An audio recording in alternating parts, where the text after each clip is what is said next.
arrête d'être aussi réactif émotionnellement. Aujourd'hui, on va venir parler d'un truc qui nous gâche la vie à tous un jour ou l'autre. Le fait de démarrer en quart de tour. Bien évidemment, on n'a pas tous le même caractère, on réagit pas tous pareil à des situations, mais parfois, il faut apprendre à les contrôler et travailler sur ça. Et dans tout ce que je vais vous parler aujourd'hui, c'est pour moi aussi, je parle, c'est pour vous, c'est pour tout le monde, parce que ça veut pas dire que je vous fais des vidéos de conseils, que moi je suis parfaite de A à Z. Vous savez, ce moment quand quelqu'un vous fait une réflexion, ou quand un plan s'annule au dernier moment.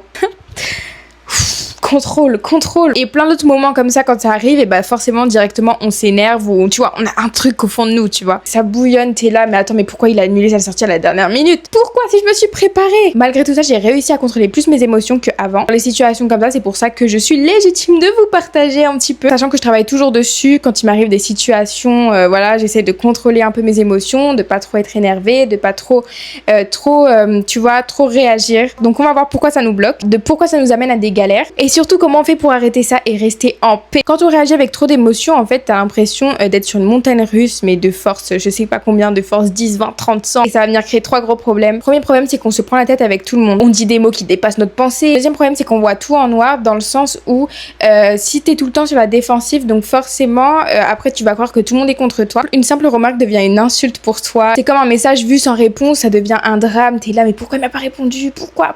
Et on s'enferme tout seul dans une bulle un peu négative. Et comme j'ai déjà dit, le négatif attire le négatif et du coup c'est pas bon du tout. Le troisième problème, c'est qu'on n'arrive plus à faire confiance à qui que ce soit. Quand on réagit moins de trucs, on a l'impression que la vie elle est injuste, tout ça. Et quand on n'a pas de chance entre guillemets, parce que la chance encore une fois c'est toi qui l'as choisi, et bah on croit que la vie est contre nous, qu'on n'aura jamais rien et puis machin, et puis après on commence à penser plein de trucs et tu sais déjà comment c'est. En fait, comme j'ai déjà dit, on attire ce qu'on est, on attire ce qu'on pense, donc forcément si on est dans un cercle comme ça, tu sais, c'est un cercle un peu vicieux parce qu'on se rend pas vraiment compte. C'est pour ça que c'est toujours bien de s'en rendre compte. Et en faisant cette vidéo, tu vois, à des fois je me reconnais dans des situations d'avant, ou à des fois parfois toujours un peu, et en fait je me dis non, c'est pas normal, parce que pourquoi des fois il y a des choses qui bloquent dans notre vie, c'est parce que on pense souvent négative. Et comme je vous ai déjà dit encore une fois, si tu penses négatif, tout sera négatif autour de toi. Et c'est pour ça que c'est important de se rendre compte de tout ça pour changer toi et changer les choses autour de toi. Les conseils ça pour s'en sortir, c'est vraiment d'arrêter d'être réactive à tout. Bon, je sais que c'est plus facile à dire qu'à faire. Quand je dis tout ça, bien sûr qu'on est des humains, on a un cœur, on a des sentiments, etc. C'est pas devenir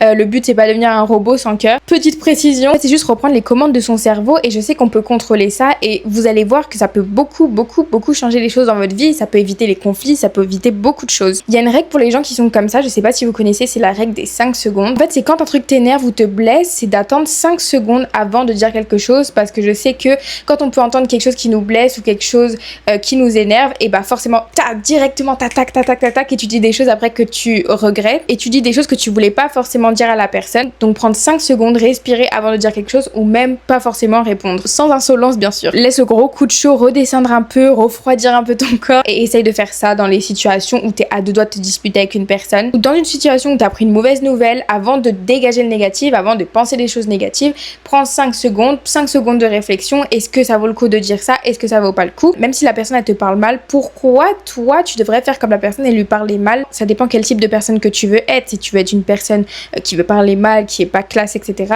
parle mal et réagis directement dans ce cas-là. Mais si tu veux être une personne qui veut se contrôler ses émotions, contrôler sa personne et être vraiment comment je peux te dire ça, neutre, c'est ça que je veux dire, et bah faut réapprendre à travailler ça. Et je pense que ça se fait pas au bout d'une fois, bien sûr, parce qu'on a toujours été comme ça. C'est vrai qu'encore une fois on a normalisé le fait de, si quelqu'un te parle mal, si quelqu'un te dit des trucs blessants, toi aussi tu dois faire ça en retour. Mais pourquoi toi tu devrais faire du mal à la personne, que déjà elle te fait du mal, et après on se fait du mal, et après ça, c'est voilà, c'est pas possible. Et encore une fois, c'est des situations qui m'est vraiment arrivé. Avant je me disais, bah en fait cette personne elle parle mal, bah moi aussi je parlais mal. À des fois faut prendre du recul sur tout ça, sur comment toi tu réagis, et vraiment penser si ça vaut vraiment le coup. Deux, c'est d'arrêter de prendre tout pour soi. Et en fait c'est vrai que je me sens un peu concernée, dans le sens où plusieurs fois j'ai parlé avec ma mère, plusieurs fois on a eu des petits conflits, tout ça, et elle m'a beaucoup dit arrête de prendre les trucs pour toi, et elle m'a beaucoup dit d'arrêter de prendre les choses pour moi, de prendre tout pour moi quand elle me dit quelque chose. Et en prenant du recul, c'est vraiment vrai, parce qu'encore une fois c'est ça qui crée les conflits, parce que moi je pensais une chose que ma mère a dit, mais sauf que elle, donc comment elle l'a dit, c'est pas forcément ce qu'elle voulait me dire, et c'est pas forcément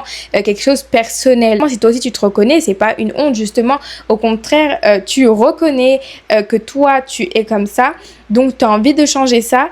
et franchement c'est vraiment super, donc c'est une super bonne étape dans ta vie. Dis-toi que 90% du temps les gens ne font pas les choses contre toi, ils font les choses pour eux, et si quelqu'un de mauvaise humeur, bah tant pis, c'est pas ton problème, c'est le problème de la personne, et au pire des cas, en fait on n'a pas à ramasser la négativité des autres. En 3, c'est vraiment se poser les bonnes questions. En fait, demande-toi que toutes ces choses là qui t'énervent, est-ce que ça vaut le coup de je sais pas, commencer ta semaine comme ça ou terminer la semaine comme ça. Si la réponse est non, bah faut arrêter de se bousiller le cerveau, faut arrêter de se bousiller le mental et l'intérieur. Tu sais, quand ça boue là, t'as envie de t'énerver tout le temps, et bah non, ça vaut pas la peine de bousiller ta journée. En conclusion de tout ce que j'ai pu dire, c'est vraiment, moins vous allez réagir à chaud, plus vous allez vous sentir libre et en paix. Je sais qu'au début ça peut être vraiment difficile, mais vraiment prenez cet exemple là et faites-le dans votre quotidien quand vous êtes souvent énervé, quand il y a souvent des situations de conflit. Vous allez voir que même si vous allez vous sentir bouillante à l'intérieur, vous êtes là, j'ai envie de m'énerver, quand vous allez vous contrôler, je vous assure que vous allez être fier de vous et vous sentir bien, parce que du coup vous avez évité les conflits, évité de dire des trucs blessants, et tu évites les pires situations qui peuvent arriver. On aura beau dire tout ce que vous voulez sur vous, on aura beau